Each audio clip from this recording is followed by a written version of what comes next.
आइए सुनते हैं अमरनाथ यात्रा की अमर कथा। यह 12 ज्योतिर्लिंगों में से शंकर भगवान का एक ज्योतिर्लिंग है। यहाँ का जो भी दर्शन करता है वह मोक्ष को प्राप्त करता है।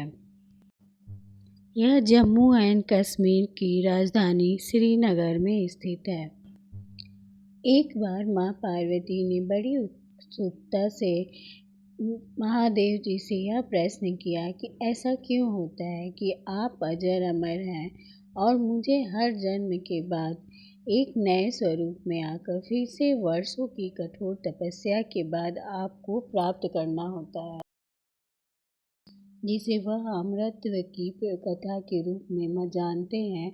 इसी परम पावन अमरनाथ की गुफा में कही।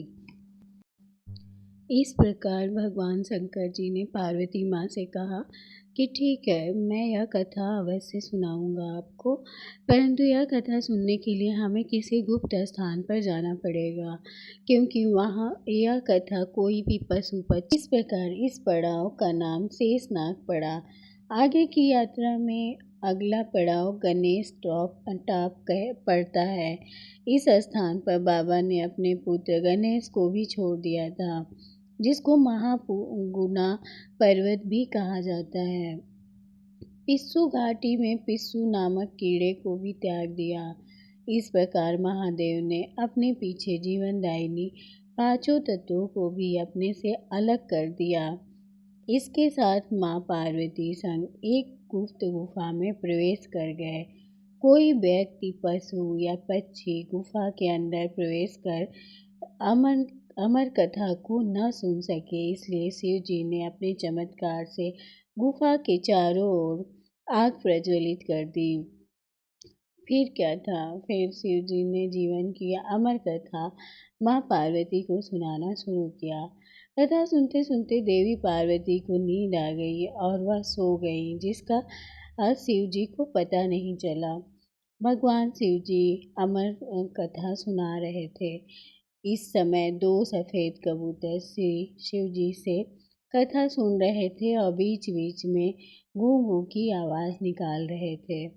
शिव जी को लग रहा था कि माँ पार्वती कथा सुन रही हैं और बीच में हुंकार भर रही हैं। इस तरह दोनों कबूतरों ने अमर होने की पूरी कथा सुन ली। कथा समाप्त होने पर शिव का ध्यान पार्वती माँ की ओर गया और वह सो रही थी। शिव जी ने सोचा कि अगर पार्वती जी सो रही हैं, तब इस कथा को कौन सुन रहा था।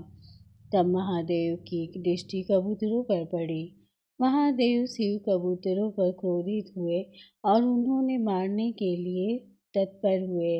इस पर कबूतरों ने शिव जी से कहा कि प्रभु, हमने आपसे अमर होने की कथा सुनी है।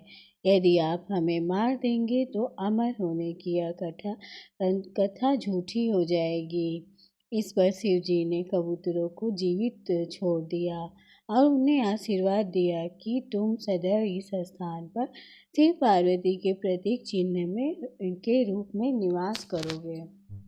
अमरनाथ यात्रा की प्रमुख बात यह है कि यहाँ शिवलिंग स्वयं शंभु हैं, यानी कि स्वयं निर्मित होते हैं। इसे स्वयं शंभु हिमानी शिवलिंग भी कहा जाता है। कहा जाता है कि चंद्रमा के घटने बढ़ने के साथ साथ इस शिवलिंग का आकार भी घटता बढ़ता रहता है। अमरनाथ का शिवलिंग ठोस बर्फ से निर्मित होता है, जबकि जिस गुफा में यह शिवलिंग मौजूद है वहाँ बर्फ हिमकरड़ के रूप में होता है। यह कबूतर का जोड़ा अजय अमर हो गया। माना जाता है कि आज भी इन दोनों कबूतरों का दर्शन भक्तों को यहाँ प्राप्त होता है। इस तरह से यह गुफा अमर कथा की साक्षी हो गई। वह इसका नाम अमरनाथ गुफा पड़ा, जहाँ गुफा के अंदर भगवान शंकर बर्फ के निर्मित शिवलिंग के रूप में विराजमान है। पवित्र गुफा में माँ पार्वती के अलावा गणेश के भी अलग से बर्फ से निर्मित प्रतिरूपों के दर्शन किए जा सकते हैं। इस पवित्र गुफा के विषय में एक कथा और प्रचलित है। कहा जाता है कि एक बार एक गडेड़िए को एक साधु मिला, जिसने उस गडेड़िए को कोयले से भरी एक बोरी दी, जिसे गडेड़िया अपने कंधे पर लाद कर अपने घर को ले चला। घर आकर उसने बोरी खोली तो वह आश्चर्यचकित हुआ, क्योंकि कोयले की बोरी अब सोने के सिक्कों की हो चुकी थी। इसके बाद वह गडेड़िया साधु से मिलने व धन्यवाद देने के लिए उसी स्थान पर गया जहाँ वह साधु से मिला था, परंतु वहाँ उसे साधु नहीं मिला, बल्कि ठीक उसी जगह पर गुफा दिखाई दी। गडेड़िया जैसे उस गुफा के अंदर गया तो उसने वहाँ देखा कि भगवान भोले शंकर बर्फ के बने शिवलिंग के आकार में स्थापित थे। उसने वापस आकर सबको यह कहानी बताई और इस तरह भोले बाबा की पवित्र अमरनाथ गुफा की खोज हुई। Thank you for watching.